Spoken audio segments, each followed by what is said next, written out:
All right. I'd like to start off by saying Barakatah Yahweh, Ba'ashem Yahushai, Ba'ashem Rachakodash. All right. Welcome to another live lesson.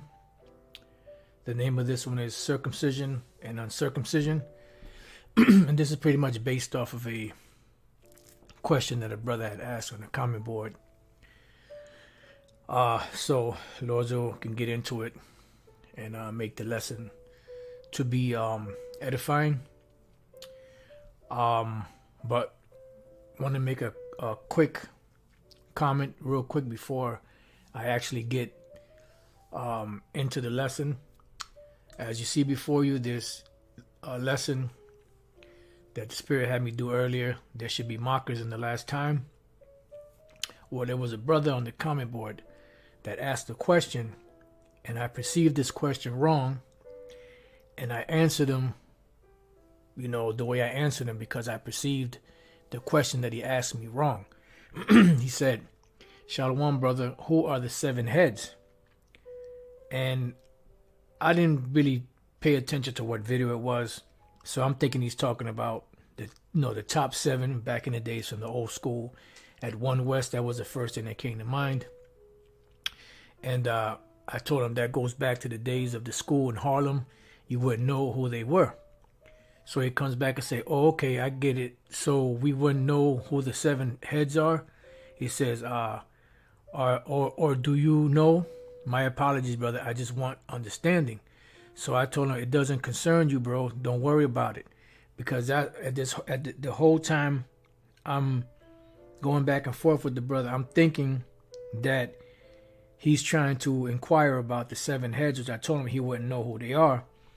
But the Spirit had me look at it again. He said, "Oh, he's talking," because I realized what video was on, and he said he's talking about the seven heads as far as the beast is concerned. That's why he said, or do you know? My apologies, brother. I just want understanding. So I said, it doesn't concern you, bro. Don't worry about it. But then when I realized what he said, I said, "Salaki, bro, I thought you were asking about the top seven in the school before. My apology." So I put Greeks, Romans, Spanish, French, Germania Major, Germania Minor, and the British. So these are the seven heads in the book of Revelation, the seven heads and 10 horns. These are the seven heads, which the upstarts in this lesson that I did, through the Spirit, based off of a lesson that the brother Karatazar from Vegas did. They said they mentioned Russia, and then they're saying that the mark of the beast is not the microchip, blah, blah, whatever. So I'm like, where the hell these guys come from, first and foremost? And second of all, where did you learn all this other stuff from? You didn't get that on your own. You didn't pick up the Bible, start reading, and start talking about the seven heads being certain European countries. And that gave it away already. But even when they said Russia, that's a dead giveaway even more, because that was an old breakdown. And Russia's not a part of the seven heads. The only part that Russia has to play with the beast is that's going to be one of the major forces to destroy the beast, along with their allies and the allies of America. So without further ado, to get into the lesson itself, this is from a lesson Spirit had me do, was it January 13th, which is a couple of days ago, called Debate, with a bunch of question marks. And the brother came out here, GMS FAQ, or Frequently Asked Questions, says, "Shalom, Apostle Yahweh B'Shem Yahushai, B'Shem Rachakodash, Barakatah. If it's not too much to ask, could you do one going over the circumcision and the uncircumcision, Babakusha?" And I replied to him, "Shalom, Khan, Lord's will." So in this lesson, we're going to go into it. Earlier this morning, a couple of precepts came to mind, so I jotted down, looked over a couple of them. I try to make this lesson concise, just for the sake of giving the understanding of what circumcision and uncircumcision is.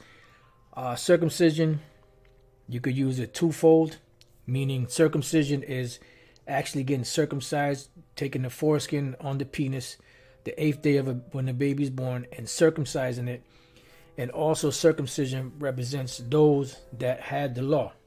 Okay, the law is also a representation of circumcision. The uncircumcision are those that didn't circumcise their children, that pretty much all their life were Israelites and didn't get circumcised. And also that being uncircumcised comes from the lack of knowing the law, and the circumcision of the law. So they will be known or classified as uncircumcision, as they were called by the Jews in Jerusalem. So these were Israelites that were being called uncircumcised or heathen or Gentiles by the Israelites in Israel and the surrounding areas that kept the laws, statutes, and commandments. And that's the short of it all. That's the simple and quick, fast track understanding. So what we're going to do is we're going to go into the book of Leviticus, the 20th chapter first. And when you read Leviticus 20 from the first verse on down, it pretty much speaks about not to send your children through the fire to Molech. It speaks about different perverted sexual acts. It speaks about adultery. It speaks about sleeping with your near kin. It speaks about sodomy. It speaks about bestiality. And these were all the things that the Lord is saying don't do. It's speaking about also dealing with those with familiar spirits and wizards and witches and all that. And this is what the people or the inhabitants of the land of Canaan, which is what it was called prior to our forefathers getting in there and changing it to the land of Israel. This is what they were doing in that land. And this is the reason why the Lord was going to kick them out, which goes back even further than that. During the time of Noah, his son Ham, which his son Canaan, which was his firstborn, he was the one that was in that land prior to us getting in there, and the Lord through Noah cursed Canaan for looking upon their father's nakedness, so he cursed them, and this is why we were justified in taking that land, and they were committing all these heinous acts in that land. So when we get down to the 22nd verse, right, it says, "You shall therefore keep all my statutes and all my judgments and do them." Why? Because these laws, statutes, commandments that the Lord gave to Moses to give to the nation of Israel was a guideline to separate us and make us holy from the other nations. So the Lord said, keep this. It says that the land whither I bring you to dwell therein, spew you not out. Why? Because if you don't, what's going to happen? The Lord is going to kick us out of that land. So it says, "And you shall not walk in the manners of the nation which I cast out before you, for they committed all these things, and therefore I abhorred them." And for you to understand what this means, I cast them out before them for they committed all these things. You will have to go back to the first verse and read on down to the 21st verse, and that'll give you the whole list, of the things they were doing. It says, "But I have said unto you, you shall inherit their land, and I will give it unto you to possess it, a land that floweth with milk and honey. I am the Lord your power, which have separated you from other people." And what separated us? The laws, statutes, and commandments, which made us holy, separate, above all these people, special, peculiar, above all these nations that were around, because the Lord never gave them the laws. Although certain nations kept certain things of the oral law, because the law was oral before it was written down, in stone and in parchment later on. It was oral, and there were certain nations that were keeping certain things, but they were never given the contract, of the law, statutes, and commandments signed in blood. So it says, "You shall therefore put difference between clean beasts and unclean." Why? Because if you don't put difference between clean and unclean, which the Lord gives a list in Leviticus 11 chapter, I believe that's Deuteronomy 5, if I'm not mistaken, or 14. I don't remember exactly which one, but pretty much this was a dietary law, because the law, when you look at it, is broken down into 4 groups, and I remember this easily because the individual that was in the school years ago, he said, just remember, if you want to understand the laws or understand the breakdown of the four groupings of the law, just remember MCDC. M, moral, C, civil, D, dietary, C, ceremonial. Moral, civil, dietary, ceremonial. And that's how the law is broken down into those four categories. So that's why we were supposed to put a difference between the clean and unclean. And that's why the Lord gave us a detailed list of the things we could and could not eat. Why? So that we would not become abominable. Because when we become abominable, what happens? We end up like those heathens. Therefore, we become what? Uncircumcised. And between unclean fowls and clean, and you shall not make your souls abominable by beast or by fowl or by any manner of living thing that creepeth on the ground, which I have separated from you as unclean. See? And it spoke about sexual depravities.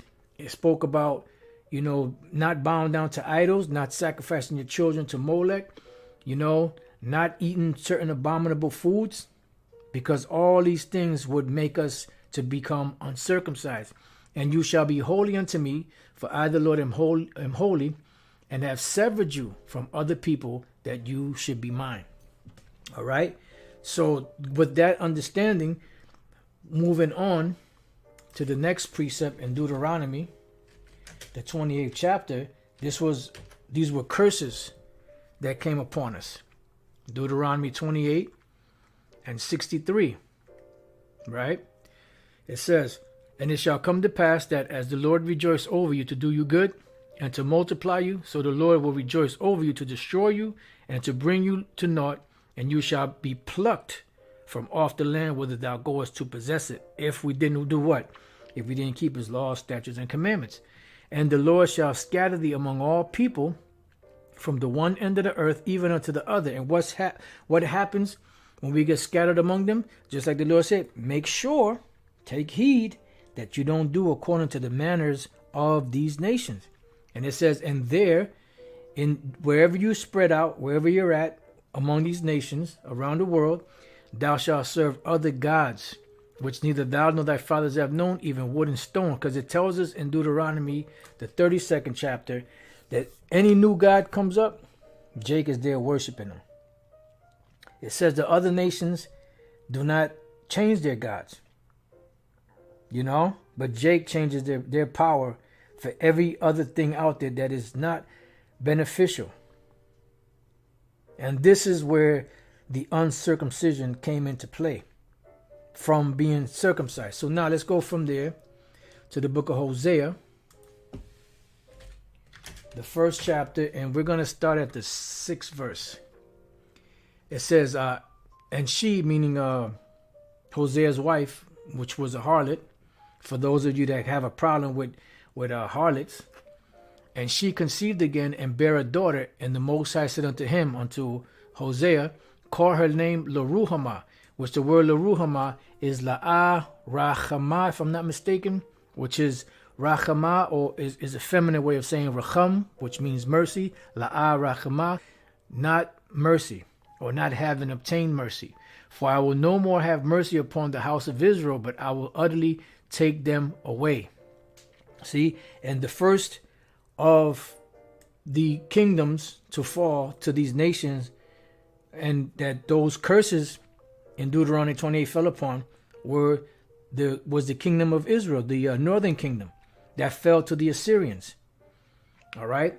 But this applies now to all of Israel that fell away, because we all fell away.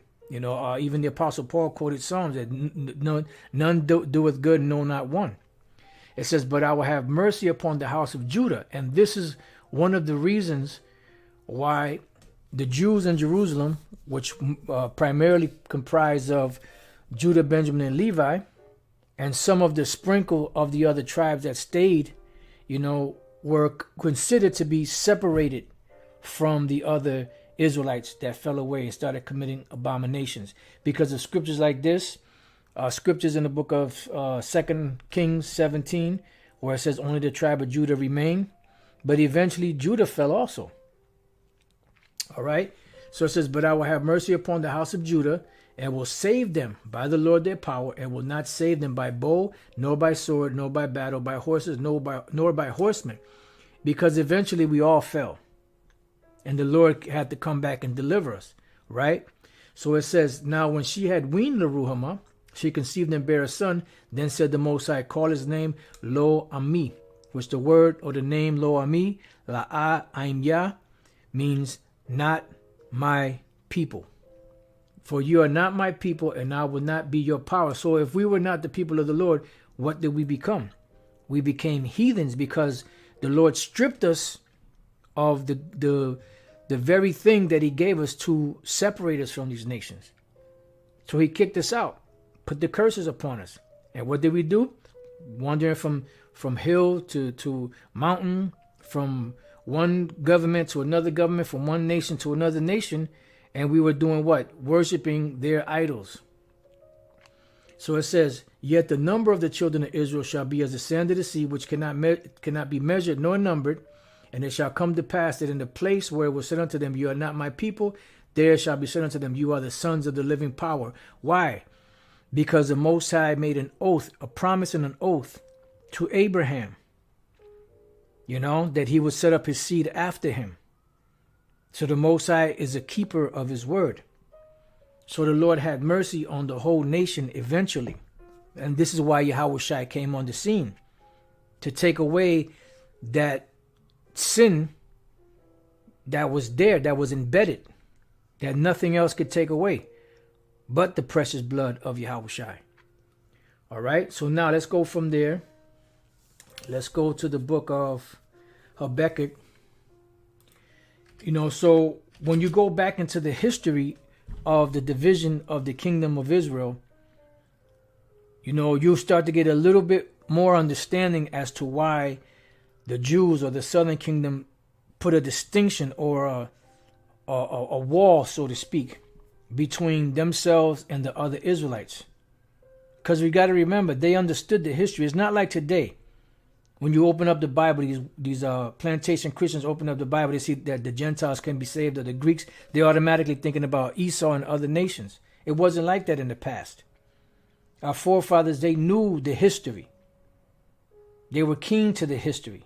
They knew what happened to us. They knew that we went from nation to nation, that we fell, that we were worshiping their idols, that we became uncircumcised. They'd understood that. And when they said circumcision or heathen or Gentile, they knew exactly what they were saying. They were saying that these Israelites that fell away are acting just like these other nations. And this is why the Apostle Paul made this statement before I read this in the book of 1 Corinthians chapter 12 and 2.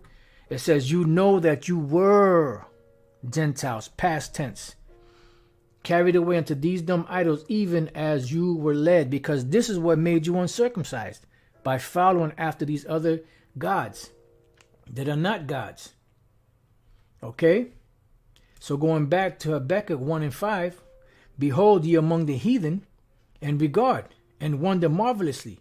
For I will work a work in your days which you will not believe, though it be told you. Why? Because these same Israelites that fell away were going to be brought back to the fold. Because the Lord had to build back the nation of Israel as he promised, because his name rides on it. So the elect that fell away at one time were going to be brought back. That's why he told Elijah that I have reserved to myself 7,000 men that have not bowed the knee to Baal. So although we all fell away at one time, the elect were going to be able to be brought back because they were sealed from the beginning. Now let's go from there to the book of Deuteronomy, the 10th chapter and the 12th verse. It reads, and now Israel, what doth the Lord thy power require of thee, but to fear the Lord Yahweh Bashem Shai thy power, to walk in all his ways, and to love him, and to serve the Lord thy power with all thy heart and with all thy soul. Meaning what? Not turning away to these idols. So it says, to keep the commandments of the Lord Yahweh Bashem Shai and his statutes, which I command thee this day for thy good. Behold, the heaven and the heaven of heavens is the Lord's thy power, the earth also with all that therein is. Only the Lord Yahweh Bashem Yahushua had a delight in thy fathers to love them. And this is why he gave us the laws, statutes, commandments that are written down in stone, cemented by the blood of these particular animals that the Lord set up to cement the contract between himself and us. And he chose their seed after them, even you above all people, as it is this day, because no other nation were given the laws, statutes, and commandments of the Lord, the Most High Yahweh. And it says, circumcise therefore what? The foreskin of your heart, and be no more stiff-necked, because that stiff-neckedness is what led us to be what? Become Gentiles. You know that you were Gentiles, carried away into these dumb idols, even as you were led. You know, and if you understand that history, you know, and if you're part of the elect, you'll start to understand why, when we read in the New Testament, it speaks about nations being saved, the Gentiles and the Greeks and the heathen. Because you understand that those are Israelites coming back out of that state. And this is the vision that Cornelius had when he saw the sheet let down to the four corners of the earth with all manner of unclean beasts. And the Lord told him, rise, Peter, kill and eat. And he said, not so, Lord, for nothing unclean has entered into my mouth. And he said, what the Lord cleansed, that called out not common nor unclean. And the so-called Christians in the churches take that to justify themselves being able to eat any abomination. Mainly that goddamn pig. Which the pig has their job on the earth. There's nothing wrong with a pig because they have their job to do, but they're unclean, so we can't eat that. Just like we can't eat other unclean animals, but they have their purpose on the earth. You know? But what that dream or that vision represented, as you read further down, the Lord, Peter came to the understanding, because it came to him 3 times, because he even said, the Lord has told me that I should call no man common or unclean. It was talking about the Israelites that were in that unclean, uncircumcised, heathenistic, Gentile, Greek mentality. That's what that dream represented, that vision represented. So it says, going back to Deuteronomy 10:16, it says, circumcise therefore the foreskin of your heart, and be no more stiff-necked. Now, let's go from there to the book of Romans. Romans chapter 2 and verse 25. And if you can't get it after this, you know, and after all these different lessons that have been done, then it's not meant for you to get it. Either you see it, but you don't want to see it, or the Lord just put blinders on you. Romans 2:25. For circumcision verily profiteth. So who is the circumcision? The Israelites mainly from the southern kingdom that were in Jerusalem, that were calling themselves keeping the law, statutes, and commandments. For circumcision verily profiteth, it profits. It says, if thou keep the law. See? And this is why we can't keep the law perfect. This is why we're rehearsing the righteous acts. Because if you break the law in one point, you're guilty of breaking the whole law. So it's impossible to keep the law. So it says, if circumcision verily profiteth, if thou keep the law, but if thou be a breaker of the law, thy what? Thy circumcision is made uncircumcision. And this is what happened to us. The Lord gave us the law, statutes, and commandments. And what happened? We became uncircumcised when we disobeyed and became stiff-necked. That didn't mean that mathematically, you know, the Israelites were born. The 8th day, the man child was circumcised. He's walking around. And one day at the age of 15, he's walking around. He commits a sin. And all of a sudden, he wakes up the next morning and a foreskin is back on his penis. You know, and he's wondering where that turtleneck came from. No, man. That's talking about becoming unclean, becoming unholy. As to before you were holy. And this is what happened to all of us as a nation. But it says this, therefore, if the uncircumcision, meaning the ones that went off and became in that holy estate, keep the righteousness of the law, shall not their uncircumcision be counted for circumcision? So that's what it is. Because now what's happening is this portion of Israelites that went off are being cleaned up. And that's pretty much what the mystery of the Gentiles is. That's why the Apostle Paul said there's no difference between a Jew or the Greek. Why? Because they're both Israelites. It says, and shall not uncircumcision, which is by nature, if it fulfill the law, judge thee who by the letter in circumcision does transgress the law? Yeah, because you're talking about keep the law, but you ain't keeping the law. Now, let's go from there to the book of First Maccabees. And this is why it's so important to understand this part of the history of what happened during the Hellenization period. And if you don't know what the Hellenization period is, type it in and read and learn what was going on back then. The Hellen is a Greek way of saying Greek. All right. And there was a point of time where when the Greek Empire ruled, they were going around the world and mandating and pushing their philosophies on other nations. So when they conquered those nations were forced to keep their laws, keep their way of life, keep all of the debaucherous things that they were doing. And that's what happened. It was no different for Israel, because we fell up under that captivity also. So First Maccabees chapter 1, verse 11, in those days went there out of Israel, what? Wicked men, who persuaded many. And this is what they did. They said, look, man, and this is what they said, saying, let us go and make a covenant with the heathen that are round about us, for since we departed from them, we have had much sorrow. And what happened? They became uncircumcised. Now, in this case, as we read further down, and it speaks about the uncircumcised, there was actually a actual custom. It started with the word epi something. I always forget the term. I believe it's a Greek term, and it literally meant to sew the foreskin back on the penis, because back then they were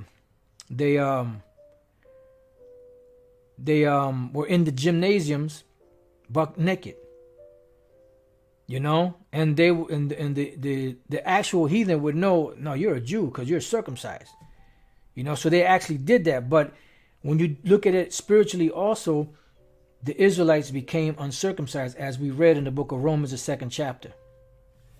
Okay, it says, so this device pleased them well, because they persuaded many of Israel. Then certain of the people were so forward herein that they went to the king, who gave them license to do after the ordinances of the heathen.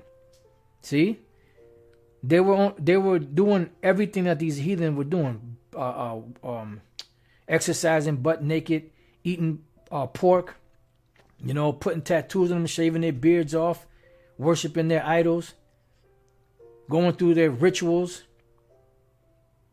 It says, whereupon they built a place of exercise at Jerusalem according to the custom of the heathen, and made themselves what? Uncircumcised.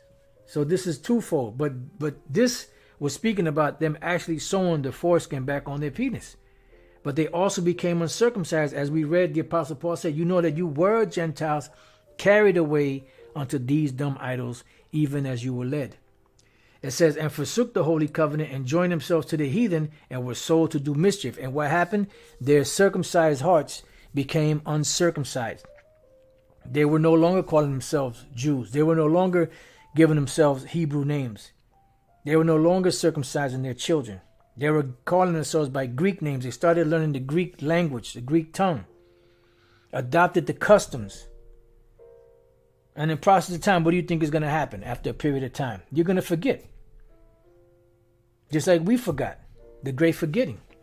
So now let's go from there to the book of 2nd Maccabees, the 6th chapter, and the 1st verse. It says, not long after this, the king sent an old man of Athens to compel the Jews to depart from the laws of their fathers, and not to live after the law of the Most High, laws of the Most High. So this is what was happening.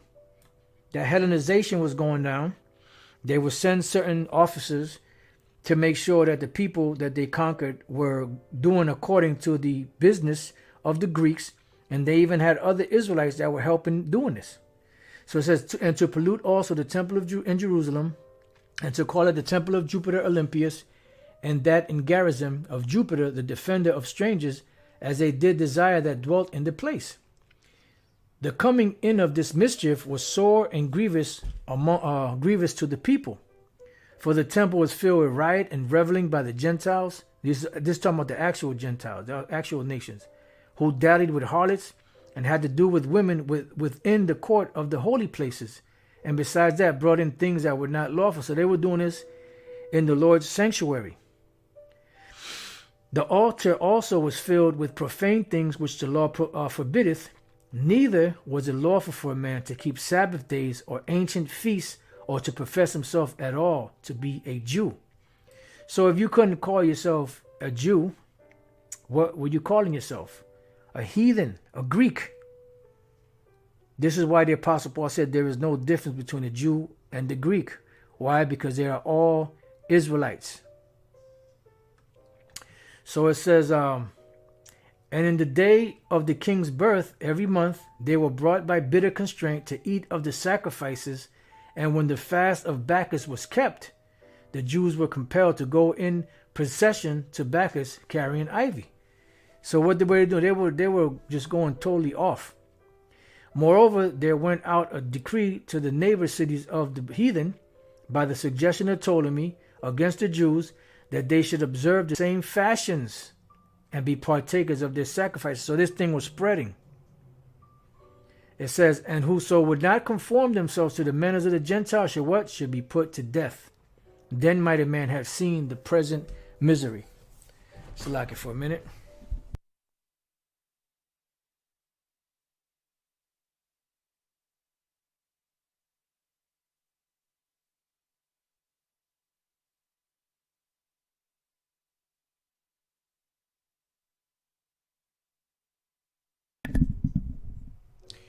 Okay, so now let's go from there. Let's go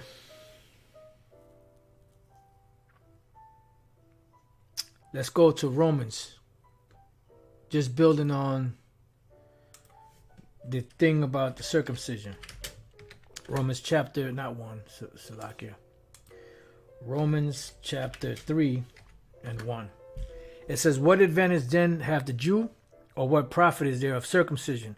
Much every way, chiefly because that unto them were committed the oracles of the Most High. And why was that done? Because the Lord said that the tents of Judah shall be saved first, so that the rest of the tribes will not magnify themselves against Judah, because Judah is the head tribe, the favorite tribe of the Most High. So that's why they were still kept within, because they were the ones that first received salvation. And this is why Yahweh went to them first. See? And then eventually Peter was sent to Cornelius, which was an Israelite. They didn't say what tribe he was from. And then the Apostle Paul was commissioned with going to the Israelite foreigners that were scattered abroad among the Greeks, and among all the other nations, in that region where he visited them at. All right, so now let's go from there. And let's see.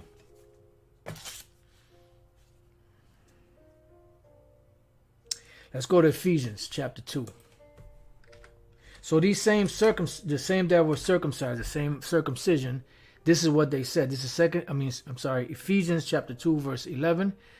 Wherefore remember, this is the Apostle Paul speaking to the Israelites at Ephesus that will call themselves Ephesians, so on and so forth. So he's saying, remember that you being in time past Gentiles in the flesh, because you were uncircumcised. But this is what he said, who are called uncircumcision by that which is called the circumcision in the flesh made by hands, by those Jews in Jerusalem. That's what you were called, uncircumcised. And that's where that term came from. It didn't mean that they were actual heathen, but they were uncircumcised, like the heathen, both spiritually and physically. But then the Lord moved certain ones of them among the nation of Israel that were in that state and brought them back to the fold. It says that at that time you were without the Messiah Yahushai, being aliens from the commonwealth of Israel. And the commonwealth of Israel only pertains to the nation of Israel. Read Psalms, the 147th chapter, the 19th and the 20th verse, where the Lord only gave his law, statutes, and commandments to the nation of Israel, not to those other nations. And that's where the commonwealth went. It went to the Israelites, who were partakers of that inheritance. It says, and strangers from the covenants of promise. Why? Because you fell away, having no hope and without the Most High in the world. Yeah, because you were out there just like those heathens were, without hope. But the Lord was going to send hope. So this is why, before we read on, let's go now to Amos, chapter 9, verse 11. It says, in that day will I raise up the tabernacle of David that is fallen. So the tabernacle of David consisted of who? All 12 tribes. So the Lord was going to raise them back up and set them back in order. It says, and close up the breaches there. What are the breaches? The breaches were the differences between the tribes. Them going back and forth, bickering and arguing. You know, what the differences, you know, and the calling the names and the accusations and the finger pointing and all of that. It says, and I will raise up his ruins, because we were ruined, we were destroyed as a people. And I will build it, what? As in the days of old. So the Lord was going to restructure everything back the way it was. And it begins with the knowledge. It begins with repentance. And this is why you had the what? The gospel of reconciliation, which is the good news of those that were being reconciled or brought back into the good graces of the Most High Yahweh through his son Yahushua, the precious blood of the Messiah. And that's the truth of the mystery of the Gentiles, which were Israelite foreigners. So let's go from there to the book of Isaiah, chapter 10. I'm sorry, not chapter 10, chapter 11. And we can start at 10. It says, and in that day there shall be a root of Jesse, which is who? Yahushua, which shall stand for an ensign of the people. Till it shall the Gentiles seek, which are the Israelite foreigners, and his rest shall be glorious, because the kingdom of heaven will be glorious. It says, and it shall come to pass in that day that the Lord shall set his hand again the second time to recover the remnant of his people. Why? Because we were scattered. And when we were scattered, we just read a few precepts here and there of what we were doing in these different captivities, and how we were going off into the worshiping the idols of these other nations, which shall be left from where? From Assyria, and from Egypt, and from Pathros, and from Cush, and from Elam, and from Shinar, and from Hamath, and from the islands of the sea. And even to this day, where we at? We're all throughout the world. And he shall set up an ensign for the nation. The ensign is Yahushua, this knowledge, this word that brings us back to redemption, reconciliation with our power Yahweh through his son Yahushua, and shall assemble the outcasts of Israel. Why? Because we were casted off. It says, and gather together this dispersed of Judah, which goes into the diaspora from the four corners of the earth, because Judah is everywhere, right? And in the midst of all of this, what's going to happen? It says, the envy also of Ephraim shall depart, and the adversaries of Judah shall be cut off. Ephraim shall not envy Judah, and Judah shall not vex Ephraim. Why? Because we're going to all be cool. The Lord is going to take away all those differences. He's going to bring back the brotherhood. He's going to bring back that family union. Let's go real quick to Zechariah. Zechariah chapter 11. And 14. Then I cut asunder mine other staff, even bands, which the word bands means to bind together, that I might break the brotherhood between Judah and Israel. But we're reading in Isaiah 11 that the Most High is going to do away with that. We read in Amos, the 9th chapter, that the Lord is going to close up the breaches thereof. And that's what was taking place during the time back 2,000 years ago, when the word was being taught back then. First, it was taught to the southern kingdom, then the rest of the tribes that were being brought back. And you had some of the southern kingdom that had got caught up into that whole scenario of becoming uncircumcised, into that Greek Hellenization. All right. So now let's go from there back to the book of Hosea 1:11 now. Then shall the children of what? Of Judah and the children of Israel be gathered together. That's why we're being gathered together now. Through what? Through the house of David, by the word of Yahweh Bashem Yahushai, and appoint themselves one head, being King David, because Yahushai is the ultimate head over us. Then you have King David as the leader or the head on the earth. It says, and they shall come up out of the land. For great shall be the day of Jezreel. And the word Jezreel, Yah-Zerai Allah, means he is the seed of the power. You know, because these are the ones that the Lord cleaned up and brought back together. And when the kingdom is established, all Israel shall be saved in the long run anyway. Because that was a promise the Lord made to Abraham and to his seed. And the nation of Israel, so-called Negroes, Latinos, and Native American Indians, and wherever they are scattered abroad in the world, no matter what they look like, are all a part of the children of the promise. That the Lord said he would make them as a multitude, you know, as the sands of the sea, as the stars of heaven, stars from heaven, which was a metaphor for an innumerable amount of Israelites. All right. Now let's go from there back to Ephesians 2, and let's finish out in Ephesians 2:13. But now in Yahushai, you who sometimes were far off are made nigh by the blood of Yahushai. And this goes into the book of Daniel, chapter 9, verse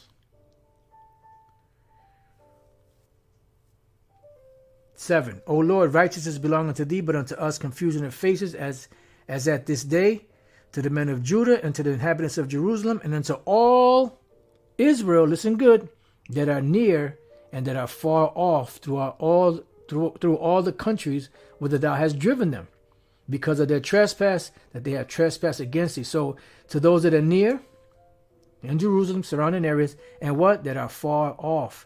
That's why here, Ephesians 2:13, but now in Yahushai, you who sometimes were far off are made nigh by the blood of Yahushai. Because that was the agreement. You go off, you break the laws. If you don't become the sacrifice, you sacrifice these particular clean animals or clean fowl to be able to be forgiven, so that you can be restored. It says, for he, Yahushua, is our peace, who hath made both one, and hath broken down the middle wall of partition between us. The middle wall of partition beginning with that middle wall of partition that the Heavenly Father set between himself and us, and also the differences among the tribes. It says, having abolished in his flesh, the enmity, meaning the animosity, even the law of commandments containing ordinances, for to make in himself of two, one new man, so making peace. So this is both the kingdoms coming together as one, because that is the ultimate. And that he might reconcile, the word reconcile is to be brought back into the good graces unto the Most High, both unto the Most High in one body by the cross, having slain the enmity thereby. And he came and preached peace to you which were far off, and to them that were nigh, to both the kingdoms.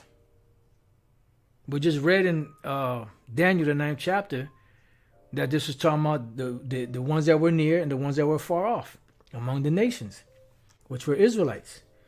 For through him, through Yahushua, we both have access by one Spirit unto the Father. And that's what the gospel of reconciliation is, the good news.